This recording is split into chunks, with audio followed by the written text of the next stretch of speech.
Minister, we'll start with a few simple budget-related questions. Your starter for 5 points. Who said in March of 2017 that Ireland will achieve its target of ending reliance on hotels and B&Bs for long-term accommodation for homeless families by July of 2017? That was you, Minister. Your next question for 10. Who said in 2016 that Fine Gael and government would abolish the USC in that Dáil term? That was your Taoiseach, Leo Varadkar. Question number 3. Minister, do you know what a food library is? You can nod your head, shake your head. Food library? No? Well, in Cork, the Cork Penny Dinners charity is now rolling out food libraries in schools and creches across the city. These are mini food banks that include rice, pasta, tins of beans, tins of peas. They are displayed on shelving in discrete areas. Hard-pressed parents can avail of them without having to reveal financial difficulties to teachers and principals. Ireland 2023, under your government, so what will the budget include for those families?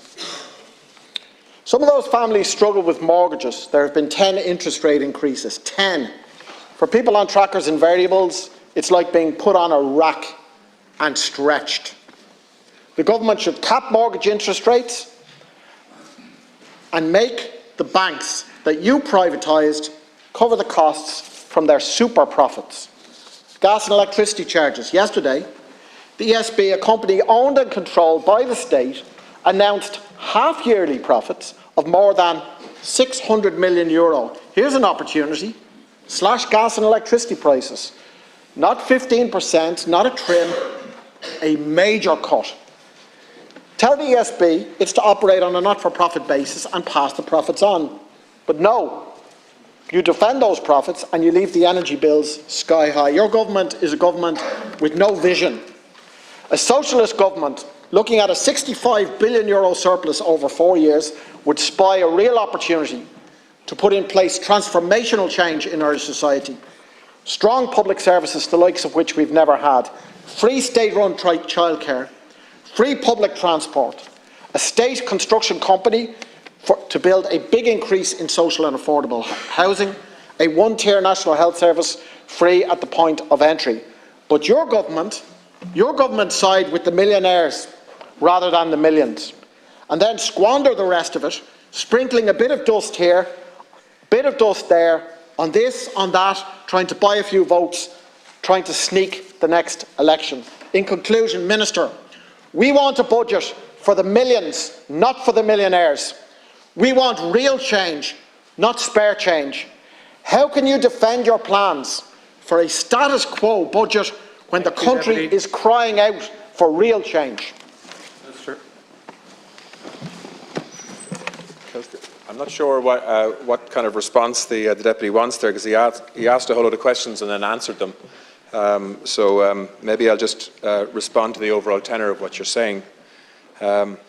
First of all, the government more than recognises the pressure that families and homes are under in terms of cost of living increases. We responded in last year's budget and indeed had another package at the early part of this year. In total, committed about €12 billion of public money to support vulnerable individuals through social protection supports and indeed households in terms of reducing their energy bills and so on. And we have a budget in 3 weeks' time where the government will again prioritise cost of living pressures and respond to that in terms of once-off payments between now and the end of the year, and of course ensuring that we spend money appropriately in a way that targets those who need it most next year. Whether that's housing, whether it's healthcare, whether it's disability, whether it's social protection, whether it's pensions, whether it's supporting people on fixed incomes. All of those things the government is focusing on and has been focusing on now for a number of months in preparation for the upcoming budget. The parameters for that budget, Deputy, were laid out in the summary economic statement by both finance ministers and by Minister McGrath in particular. And so, while some are actually criticising the government for spending or committing to spend too much money you're criticising the government for not spending enough. Deputy, in my view, a socialist government that you would like to be part of would be a disaster for this country, would result in increased unemployment, a collapse in business and enterprise activity, and would actually reduce and fundamentally undermine the financial resources that this country has to support the people that you claim to protect and represent. And I hope people, and I'm confident that people will be far too wise to believe the kind of false promises that are uncosted and unfundable that you propose here this evening and that you raise on a weekly basis. Thank you. Deputy Barry.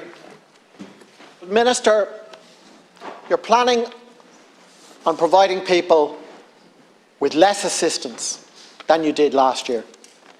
Despite your little spat with the Financial Advisory Council, the government, the council and the entire bourgeoisie are united in telling people to lower expectations and to prepare for another drop in living standards. Listen to what the Minister for Finance said yesterday. And here's a final point while I'm at it. 13 years ago, a Fianna Fáil finance minister introduced the hated universal social charge. Shouldn't be called the USC, it should be called the HUSC, because that's what people call it, the hated universal social charge. 7 years ago, the Taoiseach made the pledge that was subsequently broken. I referred to that earlier on. Now you're talking about cutting it next month. Read the room, Minister. Read the polls while you're at it. The people don't want it cut. They want it gone, abolished. The income loss to the state could be made up by taxing wealth, something that you and your government consistently refuse to do. A 10% higher income social charge on individuals earning €90,000 a year or more could make up more than half the lost ground. A socialist government would do it, Minister. Over to you. What do you say on that issue? Time is up. Deputy Minister, please. Deputy, we already tax wealth in Ireland. The people who earn the most pay the most. Every year we have an independent assessment in terms of how progressive the Irish budget is. And every year we compare very well with most other European countries in terms of making sure that the people who have the least get the most and the people who have the most pay the most. And that progressive approach will continue this year. But also I think we need to recognise that there are many middle income earners in Ireland that also need a break. People who through their taxes pay for everything and are above virtually every threshold in terms of supports that come from government. And that is why we have already reduced USE payments in recent years, and indeed widened tax bands to allow people to keep a little bit more of their own money that they earn. In fact, since about 2015-2016, somebody who was earning €40,000 a year pays about €3,000 less in tax than they would have then. And that is because we want people who are working hard to be able to hold on to a little bit more of their own money, while at the same time ensuring that we have significant tax take that can support the many other areas that government needs to support, particularly vulnerable people in difficult circumstances. Deputy Marion